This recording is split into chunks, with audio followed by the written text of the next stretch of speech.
بسم اللہ الرحمن الرحیم۔ خنزیر کھلانے والا ایک بادشاہ۔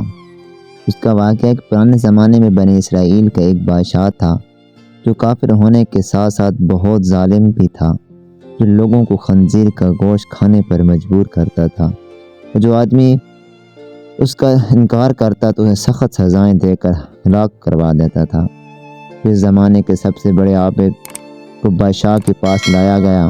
لوگ اس عابد کے مرتبے اور فضیلت سے آگاہ تھے۔ لوگ نہیں چاہتے تھے کہ اس عابد بزرگ کو بادشاہ کی طرف سے کوئی تکلیف پہنچے۔ چنانچہ ایک سپاہی نے عابد سے کہا کہ آپ مجھے ایک بکری کا بچہ ذبح کر کے دے دیں۔ جب بادشاہ کہے گا کہ اس عابد کے سامنے خنزیر کا گوشت رکھیں تو میں وہی بکرے کا گوشت آپ کے سامنے پیش کروں گا۔ بادشاہ یہ سمجھے گا کہ آپ نے اس کی خواہش کے مطابق خنزیر کا گوشت کھا لیا، اور اس طرح آپ بھی ہلاکت سے محفوظ رہیں گے۔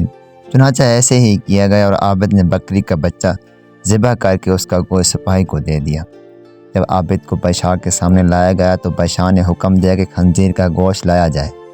منصوبے کے مطابق تو اس سپاہی نے بکری کا گوشت عابد کو پیش کیا۔ بادشاہ نے کہا میرے سامنے خنزیر کا گوشت کھاؤ۔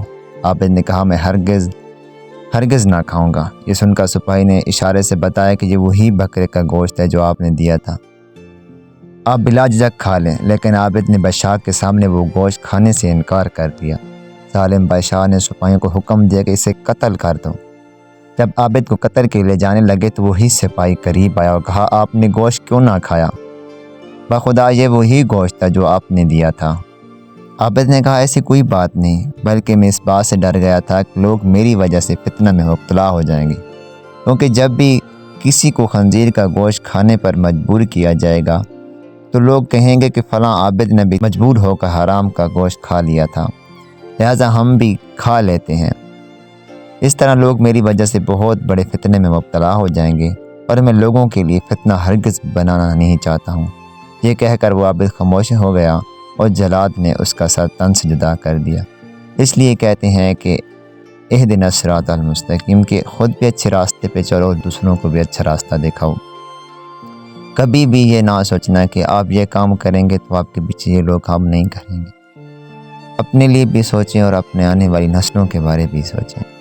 اس لیے تو میرے نبی صلی اللہ علیہ وآلہ وسلم نے اپنے بیٹے نوازِ حسین کو کہا تھا کہ بیٹا کونوا مع الصادقین، سچ کے ساتھ کھڑے ہو جانا، جھوٹ کا ساتھ نہ دینا۔